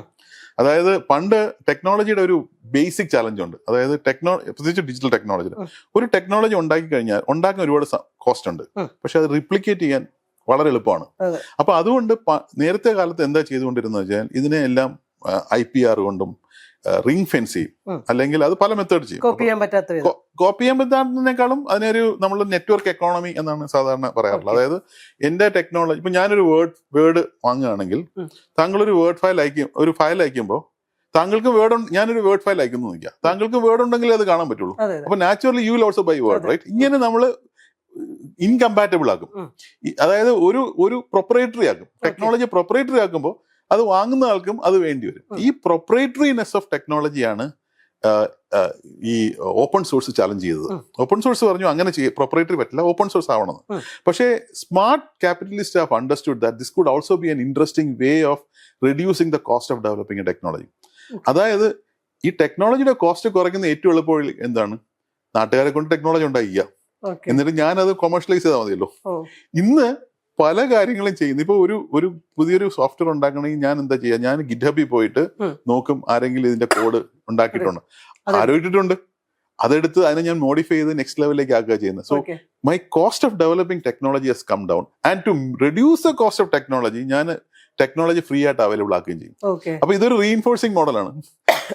Somebody is making it and somebody is actually encashing on this. ഈ ഒരു വേൾഡ് ഒരു പാർട്ടായിട്ട് നിൽക്കുന്നുണ്ട്. ഇത് ഓവർ ദി പീരീഡ് ഇത് മാറണം. ഇല്ലെങ്കിൽ അതിലെ ഈ സെക്യൂരിറ്റി എന്ന് പറയുന്ന ഇഷ്യൂ അതല്ല അതിന്റെ മുകളിൽ അവർ കറക്റ്റ് ചെയ്യും. അതായത് ഇതിന്റെ ഒരു കോർ ഐഡിയാസും കോർ ഡെവലപ്മെന്റും ഒരു ഡൊമൈനിൽ വെച്ച് ചെയ്യും. എന്നിട്ട് അതിന്റെ മുകളിൽ you will actually able to make corrections on the top of it, right? Say for example, അതിനെ നന്നായി ഇപ്പം നമ്മളെല്ലാവരും ആൻഡ്രോയിഡ് ഫോൺ ഉപയോഗിക്കുകയാണ്. നമ്മൾ ആൻഡ്രോയിഡ് ഫോൺ ഉപയോഗിക്കുമ്പോൾ നമ്മുടെ ആൻഡ്രോയിഡ് ഫോണിൽ നിന്നുള്ള ഡേറ്റ പോയിട്ടാണ് നമുക്ക് അത് ട്രാഫിക് ഡേറ്റ ആയിട്ട് തിരിച്ചു വരുന്നത്. ഒരു പ്രോസസ്സിംഗ് നടക്കുകയാണ്. പക്ഷെ അത് വാങ്ങാൻ വേണ്ടി ഒരുപാട് ആൾക്കാരുണ്ട്. അപ്പൊ ഞാൻ ജനറേറ്റ് ചെയ്യുന്ന ഡേറ്റ വേറൊരാൾ പ്രോസസ് ചെയ്ത് എനിക്ക് തിരിച്ചു തരുന്നു. And we are paying for it. ഒരു ക്ലാസിക് എക്സാമ്പിൾ പണ്ട് കാലത്ത് എക്സാക്ട്ലി നമ്മൾ ഇവിടെ നിന്ന് മിനറൽ എടുത്ത് നമ്മുടെ അയണൊക്കെ എടുത്ത് പുറത്ത് കൊണ്ടുപോയി അത് സ്റ്റീലാക്കി നമുക്ക് തിരിച്ചു വിൽക്കുന്ന അതേ മോഡലാണ് ഇപ്പോഴും നടക്കുന്നത്. ഇതെല്ലാം ശരിക്കും പറഞ്ഞാൽ റെസ്പോൺസിബിൾ ആയിട്ടൊരു വേൾഡിലേക്ക് വരുമ്പോൾ ഇതെല്ലാം അഡ്രസ് ചെയ്യേണ്ടത്. It's not easy to address, but these are all the issues one have to really discuss. അത് ഒരു യൂണിവേഴ്സിറ്റിയുടെ തലത്തിൽ അത് ഡിസ്കസ് ചെയ്യപ്പെടുന്നതാണ്. അതെ, കേരളത്തെ സംബന്ധിച്ച് ഈ ജ്ഞാനോൽപാദനം എന്ന് പറയുന്ന ഒരു സംഗതി വളരെ ഇവിടുത്തെ ഒരു ബ്രെയിൻ ഗംഭീരമായിട്ടുള്ള ബ്രെയിനുള്ള ആളുകളുടെ ഒരു സ്ഥലമാണ്. ഇതെല്ലാം പുറത്തേക്ക് പോയിക്കൊണ്ടിരിക്കുകയാണെന്നുള്ള ആക്ഷേപം നിലനിൽക്കുകയും ചെയ്യുന്നുണ്ട്. പലതരത്തില് പഠിക്കാനായിട്ട് കുട്ടികൾ പുറത്തേക്ക് പോകുന്നുണ്ട്. ഒരു ഫസ്റ്റ് ജനറേഷൻ സോഫ്റ്റ്വെയർ എഞ്ചിനീയേഴ്സ് ഒക്കെ 90s ഉണ്ടായ കക്ഷികൾ മുഴുവൻ നോക്കിക്കഴിഞ്ഞാൽ പുറത്താണ് അവര് ഇടം കണ്ടെത്തിയിരിക്കുന്നത്. നമ്മുടെ ഇവിടെ അതിനുള്ളൊരു സ്കോപ്പ് ആ കാലത്തുണ്ടായിരുന്നില്ല. പക്ഷെ ഒരു ഡിജിറ്റൽ യൂണിവേഴ്സിറ്റി വരുമ്പോൾ നമ്മൾ എയിം ചെയ്യുന്നത് എന്തൊക്കെ ആസ്പെക്റ്റുകളാണ്? അതായത് ഈ ബ്രെയിൻ ഡ്രെയിൻ ഉൾപ്പെടെയുള്ള കാര്യങ്ങളെ നമ്മൾ എങ്ങനെയാണ് അഡ്രസ് ചെയ്യാൻ ശ്രമിക്കുന്നത്? ഈ പറഞ്ഞതുപോലെ നമ്മുടെ ഉള്ളിൽ നിന്ന് നമുക്ക് വേണ്ട സംഗതികൾ ഉണ്ടാക്കുക എന്ന് പറയുന്നൊരു പരിപാടി ഉണ്ടല്ലോ, അതിനെ നമ്മൾ എങ്ങനെ അഡ്രസ് ചെയ്യും? യൂണിവേഴ്സിറ്റികളും ഈ കാലത്തിനനുസരിച്ച് മാറേണ്ട ആവശ്യമുണ്ട്. അതായത് യൂണിവേഴ്സിറ്റികൾ ഉണ്ടായത് അല്ലെങ്കിൽ ഇപ്പോഴത്തെ university, of course you have older university, പക്ഷേ നമ്മൾ കാണുന്ന ഒരു നല്ല ശതമാനം യൂണിവേഴ്സിറ്റി ഉണ്ടായത് ഇൻഡസ്ട്രി വേൾഡിന്റെ സമയത്താണ്. അതുകൊണ്ട് തന്നെ ആ യൂണിവേഴ്സിറ്റികൾക്ക് ആ ഇൻഡസ്ട്രി വേൾഡ് റിക്വയർമെന്റിന് വേണ്ടിയിട്ടാണ് അവർ ഉണ്ടാക്കിയിരുന്നത്. അതിൽ നിന്ന് അടുത്ത തലത്തിലേക്ക് വരുമ്പോൾ യൂണിവേഴ്സിറ്റിയുടെ റോള് വീണ്ടും മാറേണ്ട ആവശ്യമുണ്ടെന്നാണ് എന്റെ വിശ്വാസം. അതിന്റെ ഒരു ഫണ്ടമെന്റൽ പോയിന്റ് എന്ന് പറഞ്ഞു കഴിഞ്ഞാൽ, ഞാൻ നേരത്തെ പറഞ്ഞ പോലെ എക്കോണമി ക്രിയേറ്റേഴ്സിനെ ഉണ്ടാക്കുന്നതാണ് യൂണിവേഴ്സിറ്റി. യൂണിവേഴ്സിറ്റിയിൽ നിന്ന് നമ്മൾ ഒരാൾക്ക് കേപ്പബിലിറ്റി കൊടുക്കുന്നു, അയാളുടെ ഔട്ട്പുട്ട് കൊണ്ട് എക്കോണമി ക്രിയേറ്റ് ചെയ്യുന്നു. പക്ഷെ യൂണിവേഴ്സിറ്റിക്ക് സ്വന്തമായിട്ട് തന്നെ ഒരു എക്കോണമിയിലേക്ക് വരാൻ പറ്റും. ഡിജിറ്റൽ യൂണിവേഴ്സിറ്റി അങ്ങനെ ഒരു മോഡലാണ് അഡോപ്റ്റ് ചെയ്യുന്നത്. അത് പക്ഷേ അതിൻ്റെതായ ചലഞ്ചസ് ഉണ്ട്. കാര്യം മറ്റുള്ളവരിൽ നിന്ന് മാറി ചെയ്യുമ്പോൾ അതിന് ഒരുപാട് ക്രിറ്റിസിസംസ് ഉണ്ടാവും. അതെ, എന്തിനാണ് ഇത് ചെയ്യുന്നത്? നിങ്ങൾ ഒരു യൂണിവേഴ്സിറ്റിയിൽ ആദ്യം നമ്മൾ എന്താ ചെയ്യുന്നത്? ഒരു യൂണിവേഴ്സിറ്റിയിൽ ആദ്യം ചോദിക്കുന്നത് എന്താണ്? നിങ്ങൾ എത്ര കുട്ടികൾ പഠിക്കുന്നു? ഇതല്ലേ ചോദിക്കാം. ഒരു പഠനം എന്ന് പറഞ്ഞ പ്രക്രിയക്ക് ഇപ്പൊ ഒരു യൂണിവേഴ്സിറ്റി വേണമെന്ന് തന്നെ ഇല്ല. You have so much of information available elsewhere, right, across the world. ഒരു യൂണിവേഴ്സിറ്റി അതിനെ ക്യൂറേറ്റ് ചെയ്യേണ്ട ആവശ്യമുള്ളൂ, അതിനെ സപ്പോർട്ട് ചെയ്യേണ്ട ആവശ്യമുള്ളൂ. പക്ഷെ യൂണിവേഴ്സിറ്റി ഇതിനേക്കാളും വലിയ റോളുണ്ട്. ഇപ്പൊ ഞാൻ ഈ പറഞ്ഞ പ്രോബ്ലംസ് ഒക്കെ ശരിക്കും പറഞ്ഞാൽ ഡിജിറ്റൽ വേൾഡ് പ്രോബ്ലംസ് ആണ്. ഇത് അഡ്രസ് ചെയ്യണം. നമ്മളൊരു ഒരു ഒരു ബാക്ക്വേർഡ് ലുക്കിംഗ് ആയിട്ട്, അതായത് എന്തൊക്കെ നേരത്തെ നടന്നു അതിനെ നമ്മൾ ഒരു പാക്കറ്റ് ആക്കി കുട്ടികൾക്ക് കൊടുക്കുന്ന ഒരു മോഡലിൽ നിന്ന് മാറിയിട്ട് ഫ്യൂച്ചറിസ്റ്റിക് ആയിട്ടുള്ള പ്രോബ്ലംസ് എന്താണെന്നുള്ളതിനുള്ള സൊല്യൂഷൻസ് കൊണ്ടുവരികയും ഇതിന് ചുറ്റും ഒരു എക്കോസിസ്റ്റം ക്രിയേറ്റ് ചെയ്യുകയും ചെയ്യുന്നതാണ് ഒരു യൂണിവേഴ്സിറ്റിയുടെ പരമമായ ലക്ഷ്യം എന്നാണ് ഞങ്ങളുടെ ബിലീഫ്. അപ്പോൾ ഒരു യൂണിവേഴ്സിറ്റിക്ക് തന്നെ അതിനായിട്ടുള്ള ഒരു എക്കോസിസ്റ്റം ക്രിയേറ്റ് ചെയ്യാൻ കഴിയും. ഇതിന്റെ ഒരു അഡ്വാൻറ്റേജ് എന്ന് പറയുന്നത്, നമ്മൾ എപ്പോഴും പറയുന്ന ഒരു ഫണ്ടമെന്റൽ ഇഷ്യൂ ആണ്, ഫാക്കൽറ്റിക്ക് ഇൻഡസ്ട്രിയും അക്കാഡമിയും തമ്മിൽ ഒരു ഗ്യാപ്പ് ഉണ്ട് എന്ന് നമ്മൾ എപ്പോഴും പറയാറുണ്ട്. അത് സത്യവുമാണ്. കാര്യം ഇൻഡസ്ട്രിയും അക്കാഡമിയും തമ്മിലുള്ള ഗ്യാപ്പിന്റെ കാരണം എന്ന് പറയുന്നത്, ഇൻഡസ്ട്രിക്ക് എപ്പോഴും ഡേ 1 തന്നെ അവർക്ക് വേണ്ട റിക്വയർമെന്റ് ഉള്ള ഒരാൾ വേണം. യൂണിവേഴ്സിറ്റികൾ നോളജ് ആണ് കൊടുക്കുന്നത്. അപ്പൊ നമ്മൾ എക്സ്പീരിയൻസ് കൊടുക്കുന്നത് നോളജ് ആണ് കൊടുക്കുന്നത്. നോളജിന് അതിൻ്റെതായ വാല്യൂ ഉണ്ട്. കാരണം ഒരാൾ ലൈഫ് ലോങ് ലേണർ ആവുകയും ലോങ് ടേം സക്സസ്ഫുള്ളിയും ചെയ്യുന്നത് അയാൾക്ക് നോളജ് ഉള്ളതാണ്. അപ്പൊ എന്നോട് ആരെങ്കിലും ചോദിച്ചാൽ ഞാൻ പറയും, ഞാൻ എൻ്റെ എഞ്ചിനീയറിംഗ് കഴിഞ്ഞപ്പോൾ ഐ വാസ് അൺഎംപ്ലോയബിൾ. പക്ഷേ ഞാൻ എംപ്ലോയബിൾ ആയത് ഞാൻ പോയ കമ്പനി, ഞാൻ എൻ്റെ കരിയർ തുടങ്ങിയത് ലാസൻ ആൻഡ് ട്യൂബ്രലാണ്. അവരൊരു വളരെ ഡീറ്റെയിൽഡ് ആയിട്ടൊരു ട്രെയിനിങ് പ്രോഗ്രാം നടത്തി. അവർ നമ്മൾ പഠിച്ച മെക്കാനിക്കൽ പ്രോഗ്രാമിനെ they actually made to what suits the industry. ഇതാണ് എല്ലായിടും നടക്കുന്നത്. പക്ഷെ അന്ന് ആ കോളേജിൽ പഠിച്ച കാര്യങ്ങളാണ് പിന്നീടുള്ള എൻ്റെ കരിയറിനെ ഹെൽപ്പ് ചെയ്തിട്ടുള്ളത്. അതിന്റെ ബേസും അതിന് പല സമയത്തും അത് ഉപയോഗപ്പെട്ടു. പക്ഷെ ആ ഇൻഡസ്ട്രിക്ക് ഡേ 1 ഉപയോഗപ്പെട്ടോ എന്ന് വെച്ച് കഴിഞ്ഞാൽ ഉപയോഗപ്പെട്ടിട്ടുണ്ടാവില്ല. In fact I was a rank holder. Even then I don't think ഇത് തന്നെയാണ് ഒരു 90% ആൾക്കാരുടെയും കേസ്. അവർ ഇറങ്ങുമ്പോൾ അൺഎംപ്ലോയബിൾ ആണ്. അവരെ ഒരു ഇൻഡസ്ട്രി സെലക്ട് ചെയ്തിട്ട് അവരെ ട്രെയിൻ ചെയ്ത് വിടുന്നു. പക്ഷെ ഇവിടെ ഇന്നത്തെ കാലത്ത് ഇൻഡസ്ട്രിക്ക് ഇത്രമാത്രം ട്രെയിൻ ചെയ്യാനുള്ള ഒരു സമയമില്ല. കാര്യം സാങ്കേതിക വിദ്യ വളരെ മാറിക്കൊണ്ടിരിക്കുകയാണ്, ഓരോ ദിവസം മാറിക്കൊണ്ടിരിക്കുകയാണ്. അതുകൊണ്ട് തന്നെ ഇന്നത്തെ യൂണിവേഴ്സിറ്റികളും കോളേജുകളും ചെയ്യേണ്ടത് അപ് ടു ഡേറ്റ് ബോത്ത്. ഇപ്പൊ പലയിടത്തും നടക്കുന്നത് നമ്മൾ നോളജിന് പകരം സ്കില്ല് കൊടുക്കും. സ്കില്ല് കൊടുത്താൽ എനിക്ക് ഡേ 1 ജോലി കിട്ടും. പക്ഷെ ഞാൻ ഒരിക്കലും ടോപ്പ് ലെവലിൽ എത്തുകയോ ലീഡർഷിപ്പ് റോൾസ് എത്തുകയോ അവിടെ നിന്ന് പോകും. അതേസമയം നോളജും സ്കില്ലും കൂടെ കൊടുക്കുക എന്നതാണ് പുതിയ യൂണിവേഴ്സിറ്റികളിലെ ഒരു കർത്തവ്യം എന്ന് പറഞ്ഞത്. പക്ഷെ ഇത് പറയാൻ എളുപ്പമാണ്. സ്കില്ല് കൊടുക്കണമെന്നുണ്ടെങ്കിൽ എനിക്ക് എക്സ്പീരിയൻസ് വേണം. എനിക്ക് എക്സ്പീരിയൻസ് ഇല്ല, ഞാൻ എങ്ങനെയാ സ്കില്ല് കൊടുക്കുക? ഞാൻ പഠിച്ച എന്റെ PhD കൊണ്ടോ അല്ലെങ്കിൽ ഞാൻ എന്റെ കോഴ്സ് കൊണ്ടോ ഒക്കെ എനിക്ക് ചിലപ്പോൾ നോളജ് ഉണ്ടാവാം. പക്ഷെ ആ നോളജിനെ തന്നെ കൃത്യമായിട്ട് ഒരു സ്കില്ലിലേക്കും കൂടെ വരണം എന്നുണ്ടെങ്കിൽ എനിക്ക് എക്സ്പീരിയൻസ് വേണം. ഈ എക്സ്പീരിയൻസ് വരണമെങ്കിൽ ഫാക്കൽറ്റിക്ക് ഇതിനുള്ള ഓപ്പർച്യൂണിറ്റീസ് കൊടുക്കണം. നമുക്ക് പറയാം ഫാക്കൽറ്റി പഠിപ്പിക്കുന്നതൊക്കെ ഇറിലവന്റ് ആണ് എന്ന് പറയാം, വളരെ എളുപ്പത്തിൽ പറയാവുന്ന കാര്യമാണ്. പക്ഷെ നമ്മൾ എത്ര പേര് ട്രൈ ചെയ്തിട്ടുണ്ട് ഫാക്കൽറ്റിയെ റിലവന്റ് ആയിട്ടുള്ള സ്ഥലങ്ങളിലേക്ക് എത്തിക്കാൻ വേണ്ടിയിട്ട്? അതിനുള്ള എക്കോസിസ്റ്റം നമ്മൾ കൊടുത്തിട്ടുണ്ടോ? ഇതൊന്നും കൊടുത്തിട്ടില്ല. ഇതാണ് ശരിക്കും പറഞ്ഞാൽ ഡിജിറ്റൽ യൂണിവേഴ്സിറ്റി ട്രൈ ചെയ്യുന്നത്. Where we are actually telling our faculty, we are giving the opportunities faculty to work in live projects. ഇപ്പോൾ ഫോർ എക്സാമ്പിൾ അടുത്ത കാലത്താണ് ഡിജിറ്റൽ യൂണിവേഴ്സിറ്റിക്ക് CMM ലെവൽ 3 സർട്ടിഫിക്കേഷൻ കിട്ടിയത്. CMMI എന്ന് പറയുന്നത് ശരിക്കും പറഞ്ഞാൽ കേരളത്തിൽ തന്നെ ഒരു 10-15 IT കമ്പനികൾക്കേ ഉണ്ടാവുള്ളൂ. കാര്യം IT കമ്പനികൾ എടുക്കുന്ന ഒരു ഗ്ലോബൽ സർട്ടിഫിക്കേഷനാണ്. ഒരു യൂണിവേഴ്സിറ്റിയുടെയും ഒരു എന്താ ഡിവിഷൻസും ഇങ്ങനത്തെ സർട്ടിഫിക്കേഷൻ ഒന്നും പോകാറില്ല. കാരണം അവർ ചെയ്യുന്നത് വളരെ ചെറിയ കാര്യങ്ങൾ, ചെറിയ സൊല്യൂഷൻസ് ആണ്. പക്ഷെ എന്റെ യൂണിവേഴ്സിറ്റിയിൽ നിന്ന് ഒരു കുട്ടി ഇൻഡസ്ട്രി പോകുമ്പോൾ അവന് ഇൻഡസ്ട്രി പ്രാക്ടീസസ് അറിഞ്ഞിട്ടേ അവൻ പോകാൻ പറ്റുള്ളൂ. അത് പോകണമെന്നുണ്ടെങ്കിൽ ഇതിനകത്ത് ഇൻഡസ്ട്രി പ്രാക്ടീസസ് അഡോപ്റ്റ് ചെയ്യപ്പെടണം. അങ്ങനത്തെ ഫാക്കൽറ്റി വേണം, അങ്ങനത്തെ ടീം വേണം. അതാണ് ഞങ്ങൾ ഇവിടെ കൊണ്ടുവരാൻ ശ്രമിക്കുന്നത്.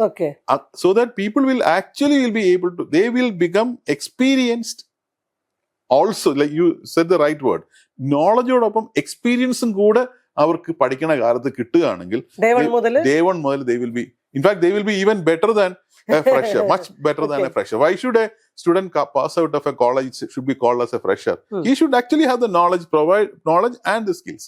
ഇതാണ് ഞങ്ങളുടെ ഒരു ഫിലോസഫി എന്ന് പറയുന്നത്. ഇതിനുള്ള അറ്റംപ്റ്റ് ആണ് നമ്മൾ നടത്തുന്നത്. സക്സസ്ഫുൾ ആണെന്ന് വെച്ച് കഴിഞ്ഞാൽ പൂർണ്ണമായിട്ട് സക്സസ്ഫുൾ ഒന്നും അല്ല, പക്ഷെ എന്നാൽ തന്നെയും നമുക്ക് ഒരു വലിയ പരിധി വരെ അതിലേക്ക് നമുക്ക് എത്തിക്കാൻ കഴിഞ്ഞിട്ടുണ്ട്. ഫാക്കൽറ്റി മെമ്പേഴ്സിനെ നമുക്ക് മോട്ടിവേറ്റ് ചെയ്യാൻ പറ്റിയിട്ടുണ്ട്, അവർക്ക് റൈറ്റ് ഓപ്പർച്യൂണിറ്റീസ് കൊടുക്കാൻ പറ്റിയിട്ടുണ്ട്. And they actually start developing products, they actually get in to live projects.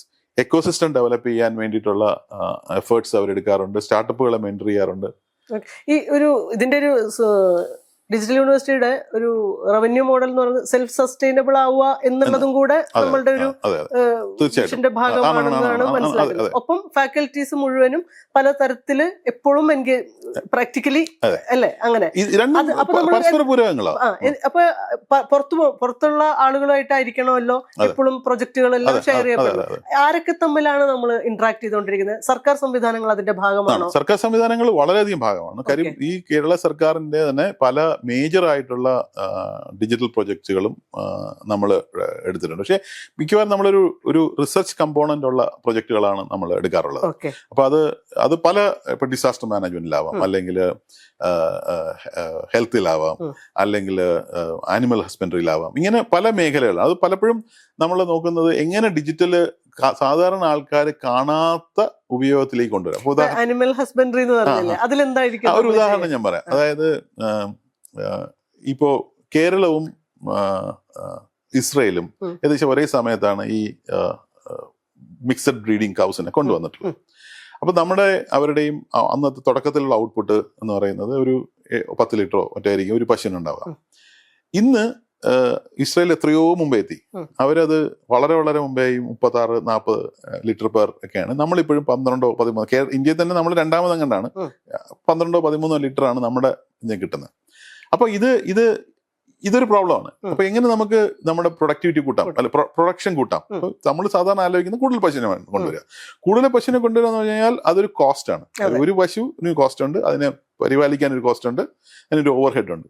അതേസമയം പശുവിന്റെ പ്രൊഡക്ടിവിറ്റി കൂട്ടുകയാണെങ്കിൽ അത് എല്ലാവർക്കും ബെനിഫിറ്റ് ആണ്. പശുവിന്റെ പ്രൊഡക്ടിവിറ്റി കൂട്ടണമെന്നുണ്ടെങ്കിൽ ഇസ്രയേൽ ചെയ്തതുപോലെ ഓരോ ജനറേഷൻ ഓഫ് ആനിമൽസും അതിന് മുമ്പത്തെ ജനറേഷനേക്കാളും ബെറ്റർ ആയിരിക്കണം. എന്നാൽ മാത്രമേ നമുക്ക് പ്രൊഡക്ടിവിറ്റി കൂട്ടാൻ പറ്റുള്ളൂ. ഇത് നമുക്ക് അച്ചീവ് ചെയ്യാൻ പറ്റാറില്ല. കാരണം നമുക്ക് ഒരിക്കലും അറിയില്ല. ഒരു ഹേർഡ് മാച്ചിങ് നമ്മൾ പലപ്പോഴും മാപ്പ് ചെയ്ത് ഡിഫിക്കൽട്ട് ആണല്ലോ. അപ്പൊ ഞങ്ങളൊരു പ്രൊജക്ട് ഇനിഷ്യേറ്റ് ചെയ്തു, വേൾഡ് ബാങ്കിന്റെ സഹായത്തോടു കൂടിയാണ്. അവിടെ ഞങ്ങള് പത്തനംതിട്ട ജില്ലയിലെ എല്ലാ കൗസിനെ, അതിൽ 86,000 കൗ ഉണ്ടെന്ന്, 86,000 കൗകളിലെയും ഒരു ഡിജിറ്റലി ഐഡന്റിഫൈ ചെയ്തു. എന്ന് വെച്ച് കഴിഞ്ഞാൽ ഓരോന്നിന്റെയും ചെവിക്കകത്ത് ഒരു ചെറിയ RFID സാധനം കുത്തിവെച്ചിട്ടുണ്ട്. അപ്പൊ ഇപ്പൊ അതൊരു പശുവിന്റെ നമ്പറാണ്. അതായത് പശുവിന്റെ അടുത്ത് പോയി കഴിഞ്ഞാൽ, ഒരു ബ്രീഡറും കൊണ്ട് പോയി കഴിഞ്ഞാൽ ആ പശുവിന്റെ ഹിസ്റ്ററി മുഴുവൻ നമുക്ക്. Now you know how much this cow is actually yielding and next generation ഇതിനേക്കാൾ ഈൽഡ് ചെയ്യണമെന്നുണ്ടെങ്കിൽ ഇതിനെ മീറ്റ് ചെയ്യേണ്ട ബുൾ എന്ന് പറയുന്നത് ഇതിനേക്കാൾ സുപ്പീരിയർ ആയിരിക്കണം, നല്ല നെക്സ്റ്റ് ജനറേഷൻ ബെറ്റർ ആവുള്ളൂ. നേരത്തെ അത് അറിയില്ലായിരുന്നു. ഇപ്പൊ നമുക്ക് സംശയം ചോദിക്കട്ടെ, ഇപ്പൊ ഈ പറഞ്ഞ സംഭവം ചിപ്പ് എന്ന് പറഞ്ഞില്ലേ, അതിന്റെ ഡാറ്റ, ആ ഡാറ്റ എന്ന് പറയുന്നത് ശാരീരികമായ അല്ല, ഇതൊരു നമ്പർ മാത്രമാണ്. ഓരോ തവണയും ഒരു വെറ്റിനറിയൻ ആ പശുവിന് പോയിട്ട്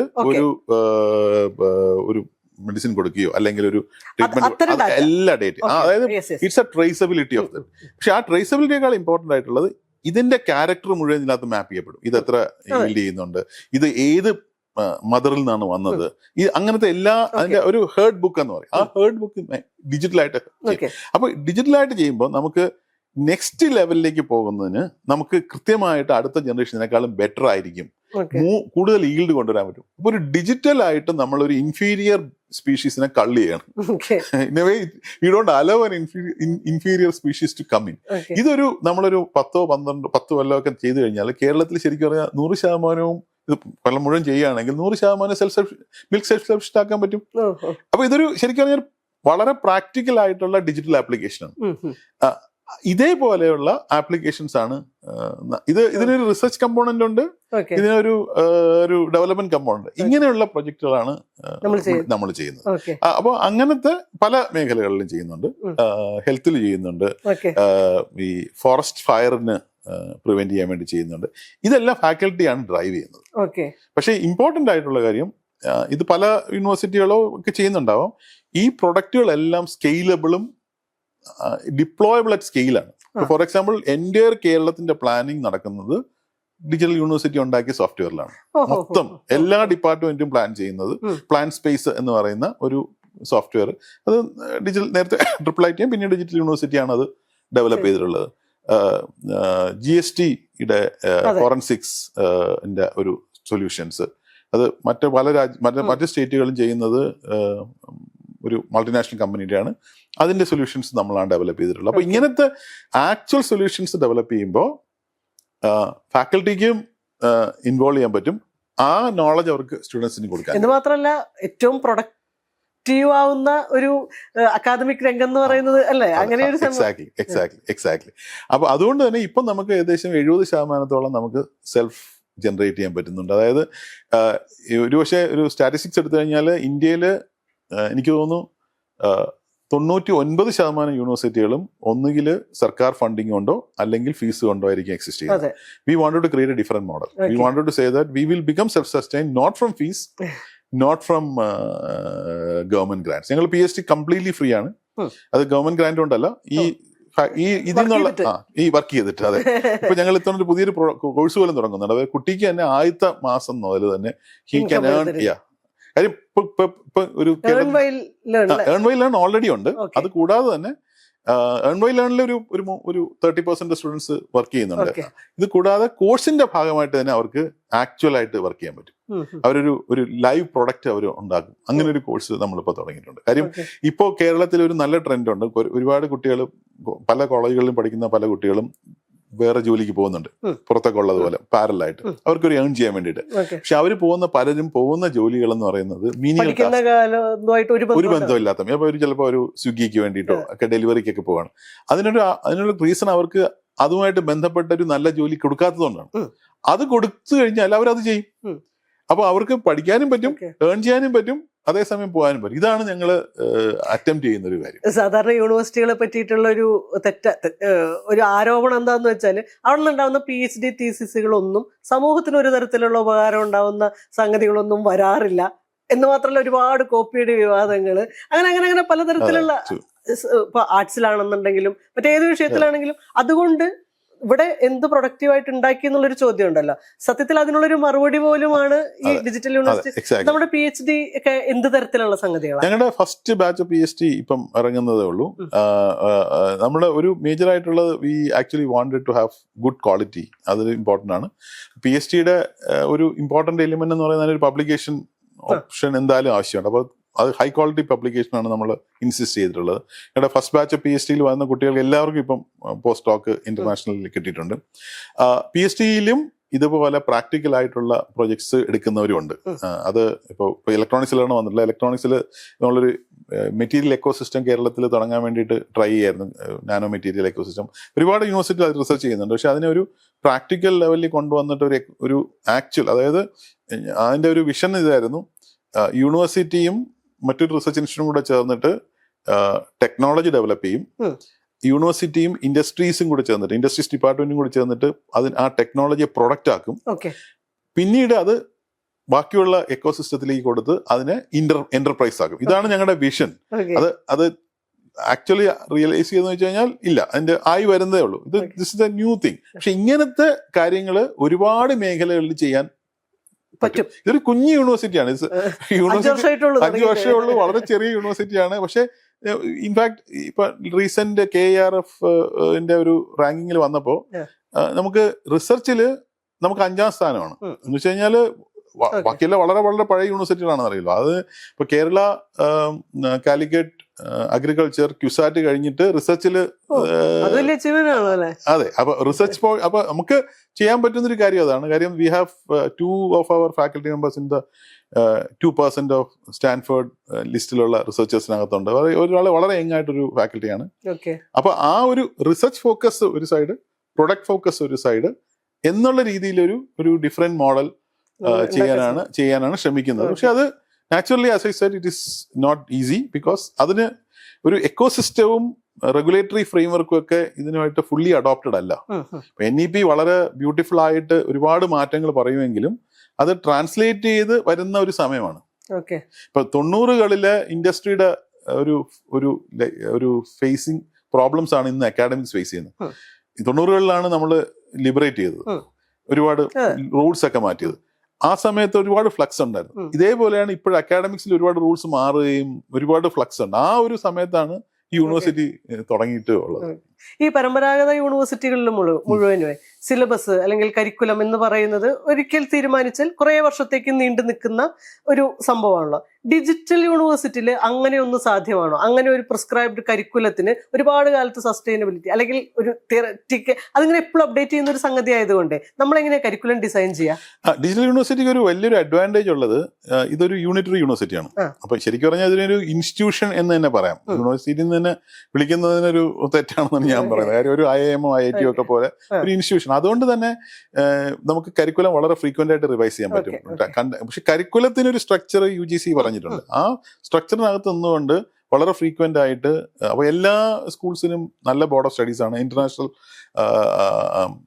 മെമ്പേഴ്സ് ഉള്ളൊരു ബോർഡ് ഓഫ് സ്റ്റഡീസ് ആണ്. അപ്പം വളരെ ഫ്രീക്വന്റ് ആയിട്ട് നമുക്ക് കോഴ്സുകൾ അപ്ഡേറ്റ് ചെയ്യാനൊക്കെ കഴിയും.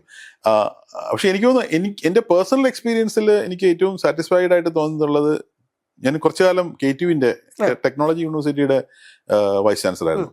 ആ സമയത്ത് നമുക്കൊരു ഫണ്ടമെന്റൽ ഒരു മാറ്റം കേരളത്തിലെ സാങ്കേതിക വിദ്യാഭ്യാസ കരിക്കുലത്തിൽ കൊണ്ടുവരാൻ കഴിഞ്ഞു. അതായത് ഈ ഡിജിറ്റൽ യൂണിവേഴ്സിറ്റിക്കുള്ള ഒരു അഡ്വാൻറ്റേജ്, യൂണിറ്ററി യൂണിവേഴ്സിറ്റി ആണെങ്കിൽ നമ്മുടെ പരമ്പരാഗത യൂണിവേഴ്സിറ്റികളുടെ ഏറ്റവും വലിയ പ്രോബ്ലം അവർ ഭയങ്കര വലുതാണ്. അപ്പൊ അതുകൊണ്ട് തന്നെ അവർക്ക് ഒരുപാട് കുട്ടികളുണ്ട്. 1,00,000 കുട്ടികൾ, 2,00,000 കുട്ടികളൊക്കെ ഉണ്ട്.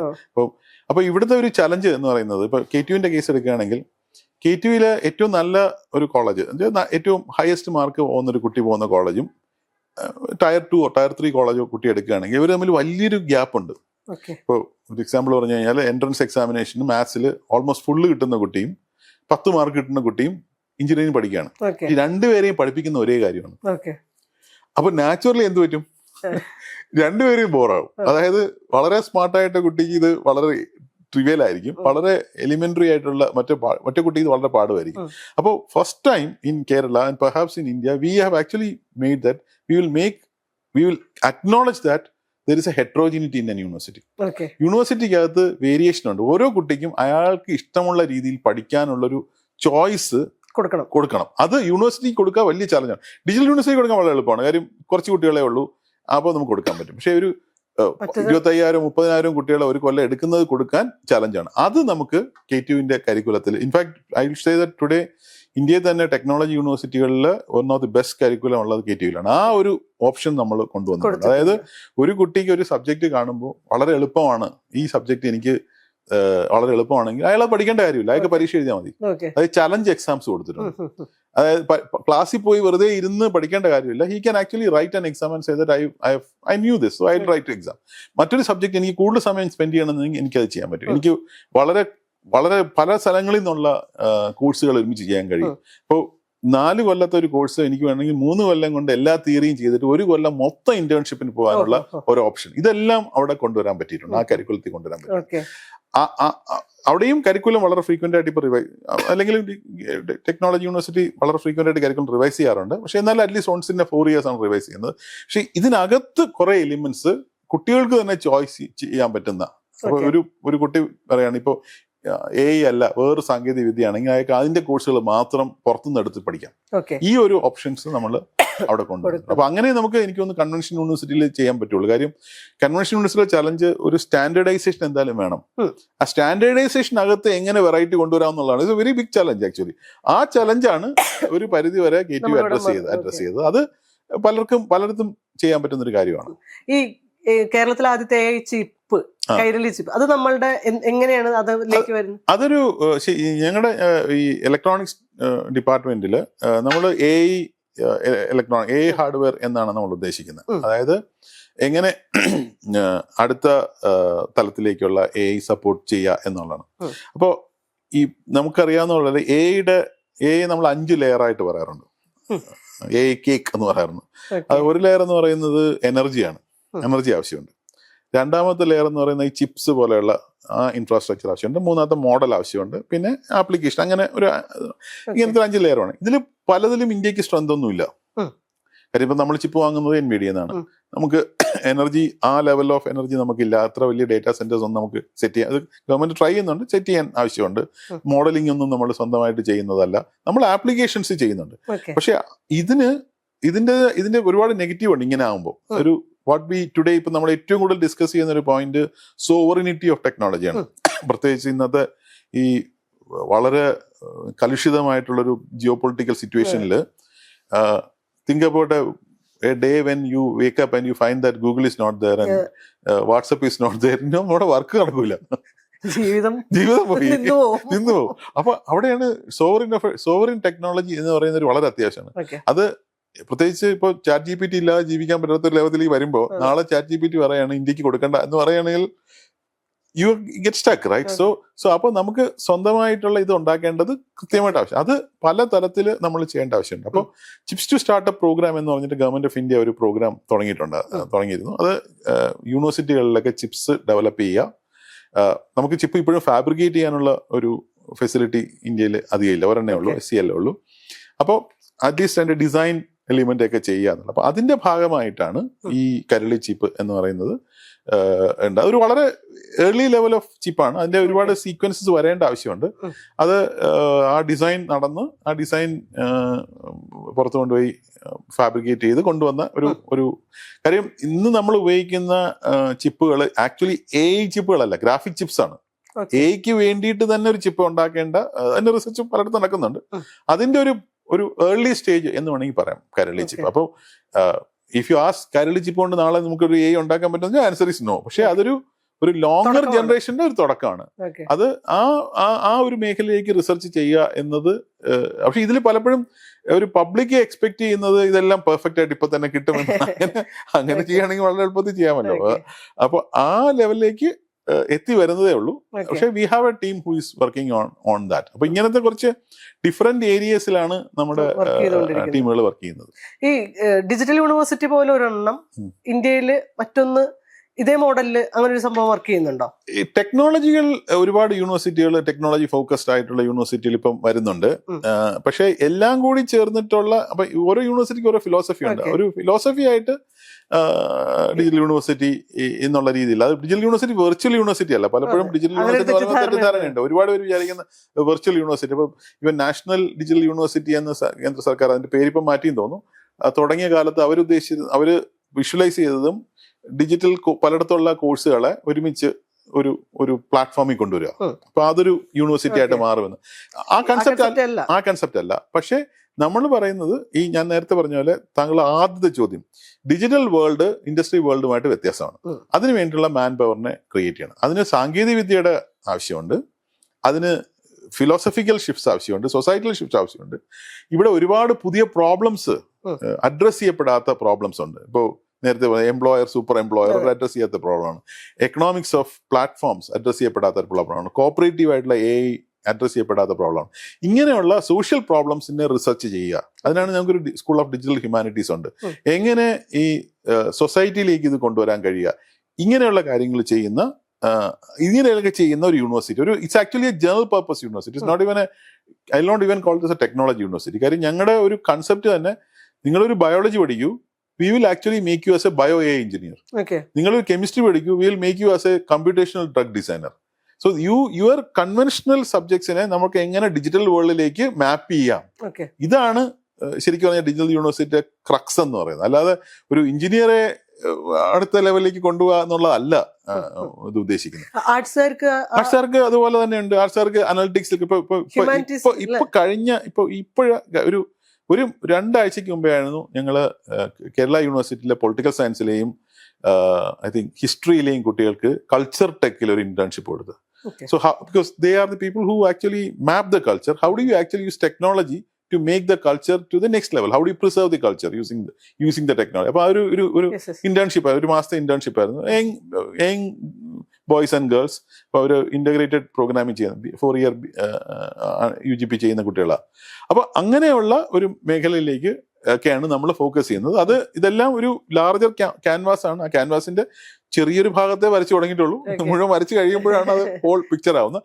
അതോടൊപ്പം തന്നെ റെഗുലേഷൻ അലൗ ചെയ്യുമ്പോൾ we will be also use technology to reach out to a larger place. ഇപ്പം ഞങ്ങൾക്ക് ഒരു ഡിഗ്രി പ്രോഗ്രാമോ ഡിപ്ലോമ പ്രോഗ്രാമോ ഓൺലൈനായിട്ട് ചെയ്യാനുള്ള പെർമിഷൻ ഇല്ല. കാരണം യൂണിവേഴ്സിറ്റി വളരെ യങ് ആയതുകൊണ്ടും അതിന് നാക് അക്രഡിറ്റേഷൻ കിട്ടാൻ ഉള്ള സമയമായിട്ടേ ഉള്ളൂ. അപ്പൊ അതുകൊണ്ട് നമുക്കൊരു ഡിഗ്രി ഡിപ്ലോമ ഒന്നും ചെയ്യാൻ പറ്റില്ല. അപ്പൊ അങ്ങനെ ഒരു ഡിജിറ്റൽ അല്ലെങ്കിൽ ചെയ്യാൻ പറ്റില്ല. പക്ഷേ at the same time we have looked at some specific areas. ഇപ്പൊ ബ്ലോക്ക് ചെയിൻ എന്ന് പറഞ്ഞ ഏരിയയിൽ നമുക്കൊരു 30,000 ആൾക്കാരെ, ഏകദേശം 60 കൺട്രിയിലുള്ള 30,000 പ്ലസ് ആൾക്കാരെ നമുക്ക് ട്രെയിൻ ചെയ്യാൻ പറ്റിയിട്ടുണ്ട്. അപ്പൊ അതൊക്കെ ചെറിയ ചെറിയ പ്രോഗ്രാമാണ്. അതിന്റെ ഇമ്പാക്ട് വന്നു തുടങ്ങിയിട്ടുണ്ട്. കാരണം തിരുവനന്തപുരത്ത് അവിടെയുള്ള പല ലാർജർ കമ്പനികൾ അവരുടെ block chain global capability centres തിരുവനന്തപുരത്ത് ബിൽഡ് ചെയ്തു. അത് ഈ ഒരു ടാലന്റ് വരുന്നതുകൊണ്ടാണ്. അപ്പൊ എങ്ങനെ ഒരു യൂണിവേഴ്സിറ്റിക്ക് ഒരു എക്കോസിസ്റ്റത്തിൽ ചെയ്യാന്നുള്ളത് ഒരു മേ ബി ഒരു ഏർലി സ്റ്റേജ് ഇന്റർവെൻഷൻ ചെറിയ രീതിയിൽ വരാൻ തുടങ്ങിയിട്ടുണ്ട്. ഇത് ഇങ്ങനത്തെ ഒരു ചേഞ്ച് ആണ് നമ്മൾ ഉദ്ദേശിക്കുന്നത്. ഇപ്പൊ സ്റ്റാൻഫോർഡിന് ഒരു സിലിക്കൺ വാലി തുടങ്ങാമെങ്കിൽ എന്തുകൊണ്ട് നമുക്ക് നമ്മുടെ യൂണിവേഴ്സിറ്റികൾക്ക് അതുപോലെ ഒരു എക്കോസിസ്റ്റം ക്രിയേറ്റ് ചെയ്തുകൂടാ?